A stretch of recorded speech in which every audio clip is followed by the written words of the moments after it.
아멘. 28번째 시간 르호보암의 통치입니다. 지난주 우리는 북이스라엘 왕 여로보암에 대한 심판의 말씀이 선포되는 것을 살펴보았습니다. 그가 하나님 앞에서 얼마나 큰 악을 행하여 나라를 다스렸는지를 볼 수 있었죠. 북왕국 이스라엘의 역사를 살펴보게 되면 악을 행하는 모든 왕들에게 꼬리뼈처럼 따라붙는 이름이 있었으니 바로 여로보암이었습니다. 그의 죄와 지도력이 너무 강력한 나머지 모든 왕들이 그가 걸었던 악한 길을 걸어갔다라고 말할 수 있는 것이죠. 그래서 여러분, 먼저 걷는 사람의 중요성이 상당히 크다, 이 말씀을 드리는 거예요. 먼저 걷는 사람들의 믿음과 신앙의 중심이 분명하게 서 있지 않으면 나중에 걷는 사람들에게 큰 영향을 끼칠 수밖에 없다라고 하는 사실을 간단하게 살펴볼 수가 있죠. 여러분, 그렇다면 남왕국 유다는 어땠을까요? 오늘 성경 기자는 유다의 이야기로 넘어가고 있습니다. 그리고 유다에서 벌어지는 일들도 북왕국 이스라엘과 비교해 볼 때에는 더 나을 것이 없더라라고 하는 것을 보여주고 있죠. 여로보암이 북이스라엘을 통치하고 있었다면 당시 남왕국 이스라엘은 솔로몬의 아들 르호보암의 통치 속에 있었습니다. 혹시나 궁금해하시는 분들이 있을 수 있을 것 같아서 말씀을 드립니다. 갑자기 본문이 역대하로 넘어온 이유는 열왕기상 본문이 르호보암 왕을 설명하는데 다소 충분하지 않을 것 같아서 같은 본문을 좀 더 충분히 설명하고 있는 역대하를 선택하게 된 것이죠. 그러므로 열왕기상 14장 21절부터 31절까지의 말씀은 오늘 본문과 같이 병행해서 생각해 볼 수 있는 같은 이야기요, 같은 사건으로 생각해도 무방하다는 것입니다. 먼저 성경은 이처럼 같은 사건을 병행해서 말해주는 본문들이 여럿 있다는 사실을 가르쳐주고 있죠. 예컨대 마태복음이 있습니다. 그리고 마가복음이 있고 누가복음과 요한복음이 있습니다. 모두 다 예수님의 이야기를 다루고 있는 사복음서의 내용입니다. 여러분, 오병이어 사건과 같은 경우에 마태복음 14장과 마가복음 6장, 누가복음 9장과 요한복음 6장 네 복음서에 모두 동일하게 기록되어 있습니다. 다만 4개의 복음서에 기록된 5,000명을 먹이신 사건 오병이어는 조금씩 서로 다른 느낌을 우리에게 던져주고 있습니다. 물론 핵심은 하나이지만 그것을 바라보고 나타내고 있는 기록자의 시각과 관점이 다양하다는 사실을 발견할 수 있게 되는 것이죠. 그래서 마태복음에 기록된 5,000명을 먹이신 사건을 마가복음과 누가복음, 요한복음의 기록에 도움을 받아서 우리는 더 풍성하게 이해할 수 있는 것이죠. 서로 상호 협력하고 상호 보완한다라고 표현할 수 있겠죠. 다양성 속에서 통일성을 이룬다는 의미라고 말할 수 있습니다. 성경은 이처럼 다양하게 기록되어 있지만 반드시 통일성으로 나아가야 하는 것이죠. 다양성에서만 맴돌면 통일성을 놓치게 되고, 통일성에서만 맴돌면 성경이 보여주는 다양한 시각과 관점들을 놓치게 되어서 풍성한 이해를 가지지 못하게 한다는 것입니다. 그런 면에서 오늘 역대하 본문은 르호보암 왕의 통치가 어떠했는지를 조금 더 풍성하게 이해해 볼 수 있는 본문이라고 할 수 있겠죠. 북왕국 이스라엘이 여로보암의 교만 속에 부패하고 타락해 가고 있을 때 남왕국 유다의 통치의 모습은 어땠을까요? 우리 11절을 한번 보겠습니다. 11절 말씀입니다. 르호보암이 그 방비하는 성읍들을 더욱 견고하게 하고 지휘관들을 그 가운데에 두고 양식과 기름과 포도주를 저축하고 모든 성읍에 방패와 창을 두어 매우 강하게 하니라. 유다와 베냐민이 르호보암에게 속하였더라. 지금 르호보암 왕은 국방을 강화시키는 중이었습니다. 모든 성읍에 방패와 창을 두어 매우 강하게 했다는 표현은 군사적으로 잘 준비하고 있었다라는 뜻이겠죠. 학자들은 르호보암의 국방 강화는 성읍들을 견고히 함으로 외적의 침략에 대비하였다라고 높이 평가하고 있습니다. 특히 르호보암은 애굽의 침략을 대비하여 애굽과 통하는 길을 요새화시켰다라고 말씀을 합니다. 당대 최강 애굽은 어떤 나라든지 침략하는 나라였어요. 르호보암은 충분히 대비했던 것으로 보입니다. 르호보암이 국방을 강화시킨 것이 잘못된 일일까요? 이렇게 물어보고 싶어요. 여러분, 이렇게 잘 준비해서 성읍들을 세우고 요새화시키는 것이 잘못된 것입니까?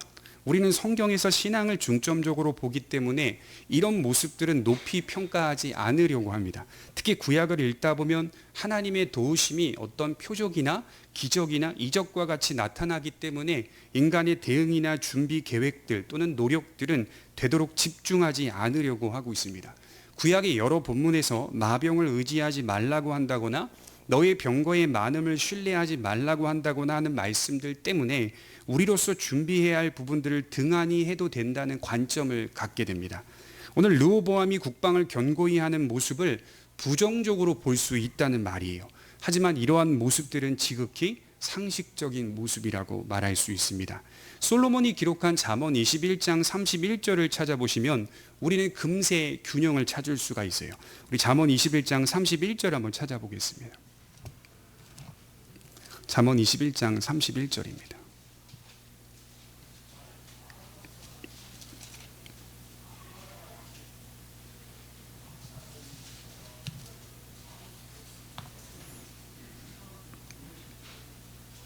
잠언 21장 31절 같이 한번 읽어보도록 하겠습니다. 시작. 싸울날을 위하여 마병을 예비하거니와 이김은 여호와께 있느니라. 자, 싸울날을 위하여 마병을 예비하거니와 이김은 여호와께 있다. 무슨 말이죠? 마병을 예비하는 그 일이 나쁜 일만은 아니라는 거예요. 신앙에서 벗어나는 일이 아니라는 거예요. 우리가 주의해야 할 것은 준비하지 않고서 노력하지 않고서 강해질 수 있다고 생각하는 것, 그것을 조심해야 합니다. 걷지 않고서 목적지에 도착할 수 없다는 말이 있어요. 걸어야 목적지에 도착할 수가 있어요. 신앙이라고 하는 것은 걷는 겁니다. 정적이지 않고 동적이다라고 말씀을 하죠. 우리 신앙에는 걸음걸음이 필요합니다. 걸음걸음 때문에 우리의 신앙이 자라갑니다. 외적의 침략이 빈번했던 시절에 창과 방패를 둔다는 것은 아주 적절한 조치였다는 겁니다. 하나님께서 지켜주시는 나라라 하더라도, 여호와의 나라라 하더라도 그 나라의 군사와 창과 방패를 준비하는 일은 상식적인 일이라는 거예요. 군사가 있어야 했고 창과 방패가 있어야 했습니다. 그러나 그 이김은 여호와께 있다는 사실을 잊지 말라는 것이겠죠. 무엇이든지 준비하되 준비하는 이유와 동기를 물어봐야 돼요. 너는 왜 그렇게 열심히 공부를 하니? 너는 왜 그렇게 좋은 직장을 들어가려고 하니? 그 동기와 목적을 물어봐야 돼요. 그리스도인들은 길을 선택하는 사람들이 아니라 방식을 선택하는 사람들입니다. 그래서 길, 오늘 내가 왼쪽으로 갈까요? 하나님, 오른쪽으로 갈까요? 길을 선택하는 사람들이 아니라 길에서는 자유로운 사람들, 그러나 방식을 선택하는 사람들이라고 하는 것이죠. 하나님의 은혜를 바랍니다. 무엇 때문에 우리가 그렇게 준비해야 하는지 깊이 점검하고 또 돌아봅니다. 이러한 것들이 하나님 안에서 의미를 갖는 것이지, 하나님 없이 아무리 많은 것을 준비한다 하여도 의미를 상실해 버린다는 것이죠. 제가 너무 존경하는 신학자 중에 돌아가신 존 스터트라고 하는 신학자가 있는데요. 그분이 한 말 가운데 이런 말이 있습니다. 가치와 기준을 하나님 그분으로부터 끌어내라. 멋지죠? 하나님으로부터 가치와 기준을 끌어내라. 그러니까 우리는 계속 물깃는 사람인 거예요. 세상에서 가치와 기준을 만나는 게 아니라 하나님 그분으로부터 가치와 기준을 계속해서 끌어내는 노력이 필요하다는 거죠. 시편 127편 1절에 보면 솔로몬이 또 이렇게 말을 했네요. 여호와께서 집을 세우지 아니하시면 세우는 자의 수고가 헛되며 여호와께서 성을 지키지 아니하시면 파수꾼의 경성함이 호사로다.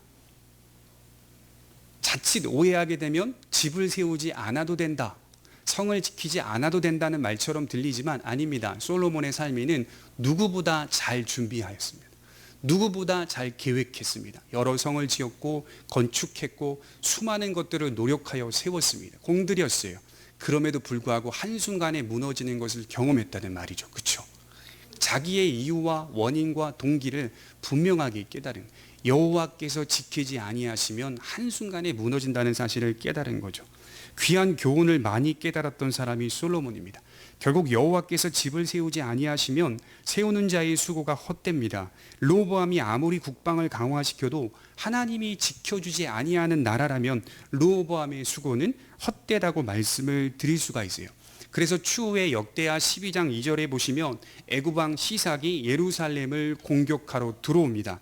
애굽과 통하는 길을 요새화 시켰다 하더라도 애굽이 그 길로 들어오는 거예요. 거기를 요새화 시켰는데 그 길로 들어오는 거예요. 그 길로 침투하는 거예요. 이유가 무엇입니까? 성경은 이렇게 분명하게 말해요. 르호보암이 여호와께 범죄하였으므로, 그가 여호와를 떠났기 때문입니다. 그러니까 우리의 삶 가운데 국방을 견고히 하는 모든 노력과 시도는 매우 중요한 것이지만 그 일에 대한 동기와 목적은 여호와를 위한 것임을 점검하는 좀 성도들이 되셨으면 좋겠습니다. 그런 르호보암의 통치 시기에 북왕국 이스라엘의 상황은 점점 더 악화돼 갔습니다. 여로보암이 불안해하면서 예상했던 대로 수많은 사람들이 북왕국에서 남왕국 유다로 이주하기 시작했어요.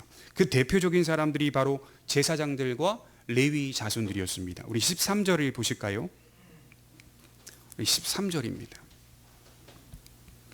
온 이스라엘의 제사장들과 레위 사람들이 그들의 모든 지방에서부터 르호보암에게 돌아오되 레위 사람들이 자기들의 마을들과 산업을 떠나 유다와 예루살렘에 이르렀으니 이는 여로보암과 그의 아들들이 그들을 해임하여 여호와께 제사장의 직분을 행하지 못하게 하고 여로보암이 여러 산당과 순념소 우상과 자기가 만든 송아지 우상을 위하여 친히 제사장들을 세움이라. 이스라엘 모든 지파 중에 마음을 굳게 하여 이스라엘의 하나님 여호와를 찾는 자들이 레위 사람들을 따라 예루살렘에 이르러 그들의 조상들의 하나님 여호와께 제사하고자 한지라. 여러분, 그들의 신앙을 볼 수가 있죠. 여로보암이 그 악한 길로 걸어가자 하나님의 율법에 세워진 제사장들과 레위 자손들이 그것을 받아들이지 않았던 것입니다. 악한 시대 속에서도 깨어 있었던 사람들이 있다는 것이겠죠. 부패하지 않은 사람들이 있다는 것은 우리에게 언제나 소망이 됩니다. 그렇죠. 한국 교회가 타락하고 부패하였다라는 말들을 많이 듣고 많은 부분 매스컴에 오르락 내리기도 하고 내리락하기도 하고 이런 어려운 현실 속에 처해 있기는 하지만 그럼에도 불구하고 우리가 소망을 놓을 수 없는 이유는 여호와의 등불이 항상 교회에 있기 때문입니다. 교회를 부인해서는 안 돼요. 여호와의 등불이 언제나 교회와 함께하고 있기 때문에 부패하지 않고 타락하지 않은 소수의 믿음의 사람들이 여전히 하나님을 의지하고 있다는 사실에 우리는 거기에 소망을 둘 줄 알아야 합니다. 그들은 참된 길을 걷고자 어려운 길을 고수하고 택하며 사는 사람들이죠. 아마도 그들은 여러 번 인내하고 참았을 것으로 보입니다. 그러나 여로보암의 악행이 갈수록 심해지는 것을 보면서 북방 이스라엘에 도저히 있을 수 없다는 판단을 내린 것이겠죠. 특별히 그들이 탈출하는 과정 속에 그들과 함께 섞인 다른 무리들도 있었으니 그들을 이렇게 소개하고 있어요. 16절에 이스라엘의 모든 지파 중에 마음을 굳게 하여 이스라엘 하나님 여호와를 찾는 자들이 레위 사람들을 따라 예루살렘에 이르렀다. 여기 마음을 굳게 하다는 단어는 마음을 드리고 싶은 자라는 히브리어 뜻입니다. 그들은 오직 하나님께만 마음을 드리고 싶은 자들이었어요. 우리의 마음을 굳게 한다는 것은 내 마음은 오직 하나님께로만 정하여져 있습니다. 그런 사람들이 남유다로 이주를 결정했다는 거예요. 그들의 신앙은 생각보다 위대한 것 같습니다. 왜냐하면 14절에 자기들의 마을들과 산업을 떠났다라고 기록하기 때문이에요. 이주를 한다는 건 생계가 달린 문제 아닙니까? 고대 근동에서 마을을 포기한다는 건 재산을 포기하는 것과 같다. 그들은 생계와 재산을 포기하고 남유다 땅으로 돌아왔습니다. 마치 이런 것 같습니다. 아브라함이 본토 친척 아비집을 떠난 것처럼 그들은 신앙을 위해 모든 것을 포기하고 떠난 것입니다. 우리가 잘 아는 17세기의 영국의 청교도들은 영국 땅에서 심한 박해를 받고 탄압을 받았죠. 그들은 모든 것을 포기하고 뉴 잉글랜드, 미국 땅으로 이주하게 됩니다. 뉴 잉글랜드로 이주한 청교도들의 중심에는 오로지 그 마음을 여호와께만 드리기 원하는 믿음이 있었던 겁니다. 그들의 발걸음을 움직인 건 젖과 꿀이 흐르는 미국 땅 때문이 아니었어요. 오해하시는 분은 미국 땅이 상당히 좋았기 때문이다 이렇게 평가하는 학자들이 있는데 그렇지 않았어요. 일반적인 세상학자들의 말이었어요. 거기서 얼마나 많은 사람들이 한 해에 죽어나갔는지 몰라요. 배를 타고 가는 중에 수많은 아기가 죽었다라고 하는 사실이 사료에 기록이 돼 있거든요. 뭐하러 뉴 잉글랜드로 가겠어요, 배 타고. 실제 젖과 꿀이 흐르는 땅은 영국 땅 안에 있었습니다. 이미 거기에 마을들과 생계와 산업들이 유지되고 있었다는 말이에요. 그럼에도 불구하고 그들은 생계와 재산을 포기하고 목숨을 걸고 배를 타서 뉴 잉글랜드로 이주하게 됩니다. 혹독한 더위와 추위 속에 많은 사람들이 죽어갔고 그 땅을 개척하여 처음으로 추수를 하게 되는데 그리고 그들에게 베풀어 주신 하나님의 은혜에 감사하여 그날을 추수감사주일로 지키게 됩니다. 이때가 1621년이었던 것이죠. 단지 곡식을 주신 것에 대한 감사라기보다는 신앙의 본질을 지키게 해주신 하나님께 감사했다는 겁니다. 그것이 그들의 발걸음을 움직이게 했던 본질입니다. 오늘 한번 보세요. 레위 자손들, 제사장들, 그리고 그들과 같은 마음으로 따랐던 이스라엘 사람들의 중심에는 이러한 믿음이 자리 잡고 있었던 것이죠. 그래서 저는 신자가 이 세상에서 어떻게 살아야 하는지를 잘 보여주고 있는 대목이다, 저 이렇게 생각을 하면서 말씀을 생각했습니다. 그들은 폭력적으로 저항하지 않았습니다. 그들은 폭력적으로 항거하지도 않았습니다. 그들은 떠났습니다. 떠났어요. 이 세상에서 우리는 폭력적인 저항을 하는 사람들이 아닙니다. 대체로 그리스도인들의 삶은 어떤 모습으로 나타나야 하냐면요, 떠나는 자나 피하는 자의 모습으로 나타나는 거예요. 세상 사람들이 볼 때는 도망치는 것처럼 보이는 겁니다. 그리스도인이 믿음이 좋다는 건 떠나는 거라니까요. 피하는 거라니까요. 도망치는 거라니까요. 죄의 자리에서 도망치고 떠나고 피하는 것, 이러한 모습들이 기독교인들이 이 세상에서 삶을 살아가는 지혜라고 할 수가 있어요. 오히려 폭력적인 저항보다는 자리를 떠나는 삶을 선택합니다. 어떻게 보면 이것이 소극적인 사람들이라고 평가받을 수가 있어요. 그러나 우리는 그것을 소극적이라고 말하지 않고 이 세상을 살아가는 지혜라고 말할 수 있습니다. 잠시 지나가는 이 세상은 내 집이 아니라는 사실을 염두에 두면서 우리의 고향을 향해 걸어가는 삶을 택하게 되는 거죠. 우리의 선한 영향을 통해 세상을 조금이라도 개선시킬 수 있습니다만, 그렇다 하더라도 여러분 기억해야 될 것은 세상은 변하지 않습니다. 세상은 온전히 개선되지 않아요. 결코 그럴 수가 없다라고 성경이 말해요. 우리의 믿음을 지켜내는 그 일에 더 매진하고 힘을 쓰는 것이 바람직합니다. 그래서 다른 사람들이 볼 때 이런 모습들은 비겁한 자의 모습처럼 보여요. 그리고 매우 소극적인 자라는 소리를 들을 수도 있어요. 모든 백성들이 함께 들고 일어나 여로보암 앞에 나아가서 잘못된 정책을 돌이키라고 항거할 수도 있지 않았겠습니까? 그러나 그렇게 하지 않았어요. 그들은 조용히 자리를 떠납니다. 남아있는 자들 가운데 떠나는 그들에 대하여 비판하는 사람들도 있었을 거예요. 고치려고 하지 않고 도망치려 하는가? 함께 힘을 모아서 고치자. 왜 도망치려 하는가? 그러나 자세히 들여다보면 그것이 지혜라고 할 수 있는 것이죠. 그리고 그들은 결코 소극적인 사람들이 아니었습니다. 그들의 이주와 떠남은 매우 적극적인 선택이었어요. 왜냐하면 그들이 모두 생계와 재산을 포기하고 이주했기 때문입니다. 생계와 재산을 포기한다는 건 이 세상을 살아가는 사람으로서 도저히 포기할 수 없는 것 아닙니까? 안정된 생활과 삶을 꿈꾸는 것은 모든 사람들, 그리스도인이나 비그리스도인이나 동일하게 갖고 있는 목표입니다. 그런 것들을 포기하고 이주한다는 건 결코 소극적인 자세가 아닙니다. 그 모든 것을 포기하고 남유다로 넘어왔다는 것은 그 자체만으로 봐도 매우 적극적인 신앙의 길을 선택한 겁니다. 또한 우리가 여기서 유념해야 할 것은 그들이 안정된 생계와 재산을 포기하고 남유다로 넘어온 것은 다른 이유 때문이 결코 아니에요. 유다 땅으로 가자. 그 이유가 뭐 때문이다, 뭐 때문이다, 뭐 때문이다. 그것 때문이 아니에요. 오직 신앙의 본질 때문입니다. 제가 전도사로 사역을 할 때 교회에서 탈북자를 초청해서 간증을 한번 들은 적이 있거든요. 여자 탈북자 분이었는데 지금 전도사님으로 계시더라고요.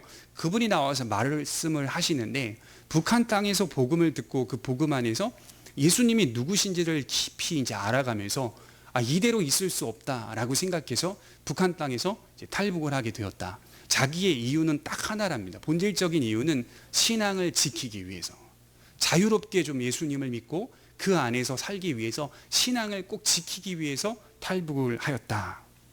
북한에서 탈북한 사람들 중에 자본주의를 원해서 탈북하는 사람들도 많이 있다고 해요. 한국 땅이 잘 사니까, 좋으니까. 그러나 그렇지 않고요, 오직 신앙 때문에 그 길을 선택하고 나오는 사람들도 있더라라고 하는 것이죠. 우리 창세기 47장 27절에 한번 보겠습니다. 창세기 47장 27절입니다.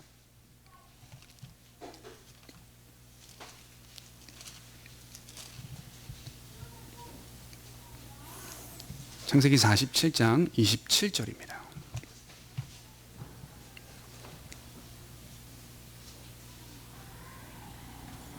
같이 한번 읽어보도록 하겠습니다. 시작. 이스라엘 족속이 애굽 고센 땅에 거하며 거기서 산업을 얻고 생육하며 번성하였더라. 이 말씀이 어떤 말씀이냐면 야곱의 가족들이 이제 요셉을 찾았어요. 만났어요. 알고 보니 요셉이 애굽의 총리로 있는 거예요. 요셉이 야곱의 가족들을 청하게 됩니다. 야곱과 그의 식구들이 함께 애굽으로 올라와서 바로 왕 앞에 서서 바로가 말합니다. 어떤 땅이든 말하라. 내가 주겠다. 이렇게 표현하죠. 그때 야곱의 가족들이 고센을 선택합니다. 고센 땅을 선택하게 되는 모습이죠. 바로 왕에게 고센 땅을 허락해 달라고 간청하고 바로는 야곱의 가족들이 고센 땅에서 살아가도록 배려해 줍니다. 좋은 땅을 택할 수 있었으나 고센 땅을 택한 것이죠. 지도상으로 보면 고센은 나일강 동쪽 지역에 있는 구석진 땅입니다. 이 땅은 농사를 짓기에 어려운 땅이었다고 해요. 농사 짓기 어렵다는 것은 나일강에서도 거리가 좀 있는 땅이었고 물을 길어 대기가 쉽지 않은 땅이었다고 할 수 있습니다. 다만 유리한 조건은 목축을 하는 데는 매우 적합한 땅이었다고 해요. 애굽 사람들의 주 직업은 농경이었습니다. 그러나 히브리 사람들의 주 직업은 목축이었습니다. 애굽 사람들이 목축하는 자를 조롱하고 비하했다라는 표현이 창세기에 기록되어 있어요. 굉장히 혐오했던 직업을 가진 사람이 목축을 하는 사람들이다, 이렇게 평가했던 것 같아요. 야곱은 고센을 택하여 목축을 하는 땅을 택하여 그곳에서 산업을 이루고 일구어 갑니다. 거기서 번성해지기 시작합니다. 애굽의 관점으로 보자면 목축지보다 농경지를 선택하는 것이 바람직한데 야곱의 가족들은 농사를 짓기 어려운 고센을 택합니다. 왜 그랬을까요? 이것도 역시 진보주의 신학자들은 그들의 직업이 목축이기 때문에 라고 그냥 간단하게 말하지만 그렇지 않습니다. 역사적 개혁주의를 따르는 사람들은 그들이 고센을 택한 이유는 이스라엘을 향한 하나님의 약속을 믿었기 때문이다, 이렇게 표현하고 있어요. 이것을 이렇게 표현할 수가 있습니다. 하나님에 대한 의무는 이웃에 대한 의무에 우선한다. 하나님에 대한 의무는 이웃에 대한 의무보다 우선한다. 애굽의 땅에 속해 있지만 애굽과 철저히 분리된 땅을 원했던 겁니다. 애굽 사람들도 잘 가지 않는 지역이 고센이었다고 해요. 그 구석진 지역 가지도 않고 목축하는 그 지역 가지도 않고, 어떻게 하면 애굽이라는 나라에서 야곱 가족의 정체성을 지킬 수 있을까 생각해 보건대 하나님의 언약을 믿고 신뢰하며 그 성취를 바라기 위해서는 고센이 필요했던 거예요. 고센.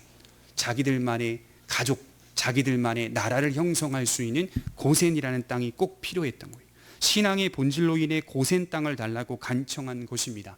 철저히 애굽과 분리하여 우상을 숭배하는 그 풍습을 조금이라도 배우지 않기를 원했던 야곱의 간절한 마음 아니었을까요? 인간적으로 볼 때 불편한 땅이지만 믿음의 눈으로 볼 때에는 우리의 정체성을 온전히 지켜갈 수 있는 땅이었다라고 하는 겁니다. 무엇이 나의 선택과 판단과 결정 기준인가를 돌아보게 하는 대목이죠. 추적해보면 모든 믿음의 사람들의 결단과 삶이 다 이러한 모습이었다는 것을 확인할 수가 있더라는 것이죠. 신앙의 정체성과 신앙의 본질을 지키기 위해 독립된 삶을 요구한다거나 마치 어떻게 보면 갇혀진 삶을 요구하는 것 같은 편협한 모습으로 나아갈 수도 있다는 말이에요. 그러므로 저는 이렇게 말씀을 드릴 수가 있어요. 살아가면서 만나는 지역적인 문제에서는 되도록 인내하십시오. 그러니까 우리가 이 세상을 살면서 만나는 지역적인 문제에 대해서는 되도록 인내하셔야 돼요. 너무 거기에 목숨 걸 필요가 없어요. 지역적이다라고 하는 단어의 뜻이 주변적인 것, 부수적인 것, 부차적인 것이라는 뜻입니다. 지역적인 여러 문제들 때문에 안정된 생계와 재산을 포기하지 말라는 거예요. 그것이 지역적인 문제인지 아니면 본질적인 문제인지를 잘 분별하면서 판단하라는 말씀을 드리는 겁니다. 지역적인 문제를 본질적인 문제와 구별할 수 있는 눈이 있기를 바랍니다. 세상은 지역적인 문제 투성인 것 같아요. 때로는 우리가 속죠. 지역적인 문제에 목숨을 겁니다. 그건 본질적인 문제가 아님에도 불구하고 거기에 관대해지지 않습니다. 모든 힘을 다 쏟아 놓습니다. 그러나 분명한 건 그건 지역적인 문제라는 거예요. 우리가 중요하게 여겨야 할 것은 본질적인 문제입니다. 그것을 잘 분별하며 살아가야 합니다. 어거스틴은 이런 말을 했어요. 본질에서는 일치를, 비본질에서는 자유를, 모든 것에는 관용을, 이렇게 표현했어요. 본질에서는 일치를, 비본질에서는 자유를, 모든 것에는 관용을. 우리 마음에 분명하게 새겨야 할 신앙의 자세라고 믿습니다. 우리 마지막으로 17절을 한번 볼까요? 본문 17절에 보시면 그러므로 3년 동안 유다 나라를 도와 솔로몬의 아들 르호보암을 강성하게 하였으니 이는 무리가 3년 동안을 다윗과 솔로몬의 길로 행하였음이더라. 자, 북왕국 이스라엘에서 탈출한 피난 행렬, 제사장, 레위 자손, 여러 믿음의 자손들이 유다에 들어와서 무엇을 했을까요? 당연히 그 신앙의 본질을 세워갔던 겁니다. 르호보암 왕을 도와서 유다 땅을 회복해 갔던 것입니다. 그러니 하나님의 복이 임하여 유다 땅이 강성해지고 있다는 것을 기록하고 있어요.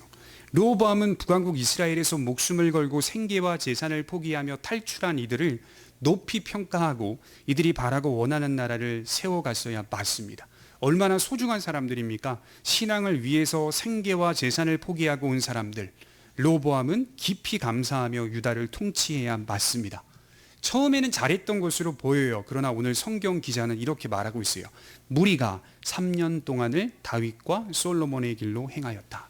어긋나지 않은 통치를 행했다라고 말할 수 있습니다. 기준이 다윗이니까요. 그러나 하나님의 복이 3년 동안 머물렀다라고 말씀을 하고 있어요. 그리고 르호보암의 교만으로 하여금 유다도 타락해 갔다라고 말씀을 합니다.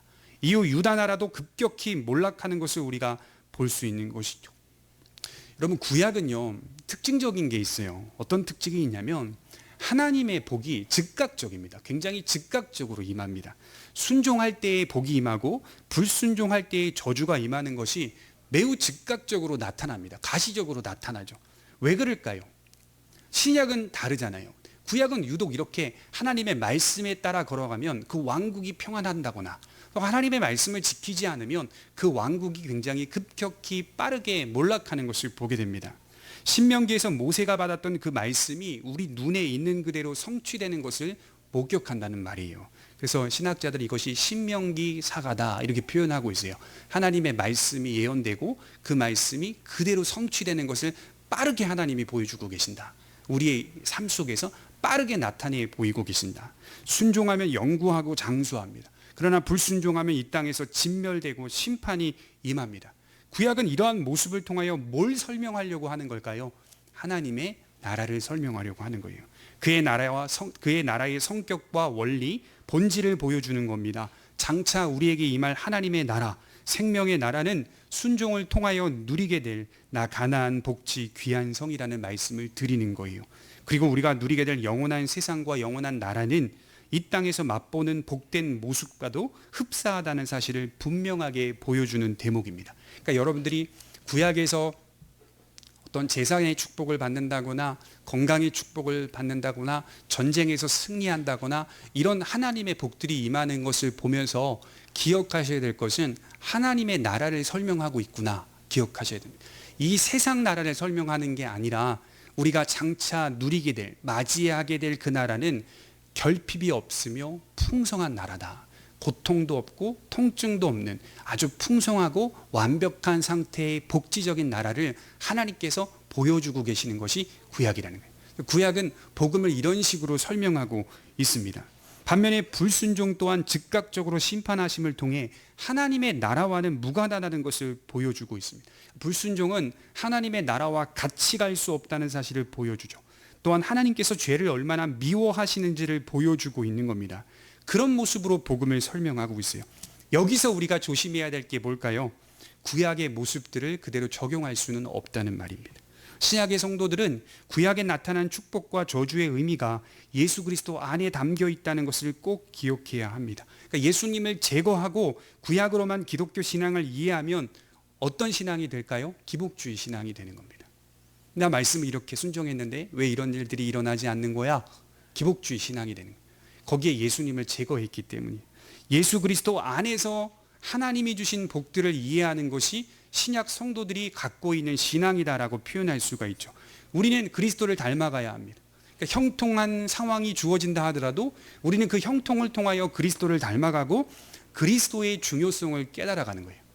그 형통 그 자체로 볼 수가 없습니다. 고난을 만납니다. 고난 속에서도 그리스도를 닮아갑니다. 그리고 그리스도의 중요성을 깨달아갑니다. 하나님의 복과 저주가 예수님 안에서 이해되고 해석될 때에만 우리가 만나게 될 부활과 영생이 얼마나 복된 것인지를 생각할 수 있게 된다는 뜻입니다. 이 세상 현실의 어떤 것으로 인하여 복음을 이해하는 게 아니라 주어진 것, 빼앗긴 것으로 복음을 이야기하는 게 아니라 또 그것으로 이해하는 게 아니라 오직 예수 그리스도 안에서 나타나는 순종과 불순종을 통해서 하나님의 성품을 확인하고 주께서 예비하신 그의 나라를 그대로 이어받는 삶을 살아가는 것입니다.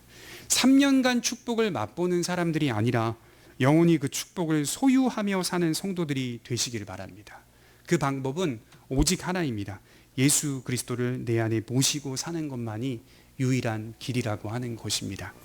그래서 저는 이런 생각을 해봐요. 소유와 향유의 차이가 있을 것이다. 그리스도인들의 신앙은 소유하는 신앙으로 끝나서는 안 되고 향유하는 신앙으로 발전해 가야 한다. 그럼 향유가 뭘까요? 향유의 뜻이 누리어 가지다라는 뜻을 가지고 있습니다. 그리스도인들이 믿음 안에서 예수님을 소유하는 것에만 머물러 있을 수는 없다는, 향유하다, 누리어 가지는 쪽까지도 나아가야 하는 것이죠. 이해해 볼 수 있는 이야기가 그 세계 제1차 대전 당시에 루이 델크루라는 사람의 이야기가 있어요. 이 사람이 프랑스 젊은 군인이었는데요. 군 생활을 하면서 너무 힘들었던 것 같아요. 잠시 휴가를 나갔는데 다시 전쟁터에 복귀하기가 너무 마음이 힘들어서 그대로 탈영을 해버립니다. 그리고 엄마한테 부탁을 해요. 어머니, 다락방에 숨어 있을 테니까 어머니께서 끝까지 저를 좀 숨겨주셔야 합니다. 이렇게 표현을 하죠. 엄마가 숨겨주십니다.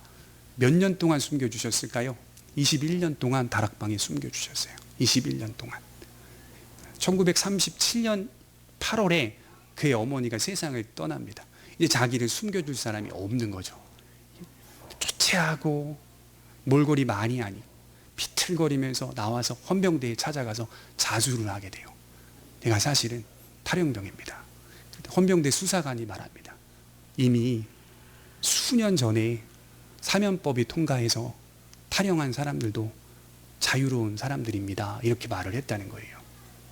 당신은 왜 그 이야기를 듣지 못했습니까? 라고 물어봤다는 거예요. 제가 이 이야기를 읽으면서 이게 소유와 향유의 차이가 아닌가. 예수님을 믿는 사람들은 그리스도를 믿고 구원받았다고 늘 입에 달고 살죠. 그리고 예수 그리스도 안에서 해방되었다라고 늘 달고 살고 찬송도 그렇게 부릅니다. 입에 머물러 있죠. 나는 자유자고 해방되었다. 그런데 예수 그리스도에 대한 의미는 잘 몰라요. 그냥 예수님께서 나를 구원하셨고 나는 죄에서 해방되었다라고 하는 정도에서 늘상 우리 신앙생활이 머물러 있어요. 그리스도를 알아간다거나 또 그리스도를 닮아간다거나 그리스도의 중요성을 내 인생 속에 깨달아간다거나 이런 것들은 향유하는 것이거든요. 이런 느낌을 경험하지를 못해요. 깨닫지도 못해요. 그냥 거기서만, 소유하는 것에서만 머물러 있어요. 향유하지 못해요. 여러분, 성경은 두 가지로 우리에게 도전해 주잖아요. 하나는 이미 믿음을 받았다라고 하는 사실을 도전합니다. 너희가 그 은혜로 인하여 믿음으로 말미암아 구원을 얻었나니 이것이 너희에게서 난 것이 아니요 하나님의 선물이라. 이미 선물을 가졌다라고 표현하면서 여러분들을 축복합니다. 또 하나 우리에게 도전하고 있는 대목은 취하라라고 하는 단어입니다. 사도 바울이 쓴 편지를 보면요, 얻으라라는 단어와 취하라는 단어가 되게 많이 나옵니다. 믿음을 이미 얻은 자가 취할 필요 뭐가 있겠어요? 복음을 이미 가진 자가, 예수님을 소유한 자가 뭘 더 취해야 합니까? 그게 향유하다라는 뜻입니다. 향유하다. 그러니까 그리스도를 취하고 그리스도를 얻으려고 하는 삶의 모습도 같이 동일선상에서 이루어져야 한다는 것. 비로소 그럴 때 예수님을 알아가는 것. 그리고 진정한 해방을 경험하게 돼요. 자유가 무엇인지를 알게 되고 그리스도 안에 있다는 것의 생명의 소중함과 안정감을 경험하면서 어떠한 상황이 내게 몰려온다 하더라도 거기에 당혹스러워하지 않고 다시 제자리를 찾죠. 그리스도 안에서 찾는 겁니다. 잠시 비틀거릴 수는 있지만 다시 예수님께서 우리를 위하여 사셨고 죽으셨고 부활하셨다는 사실로 인하여 우리는 진정한 위로와 위안을 경험할 수 있다는 것이죠. 바라기는 우리 성도님들에게 소유하는 신앙이 아니라 향유하는 신앙으로 나아가시기를 간절히 축원합니다. 기도하겠습니다.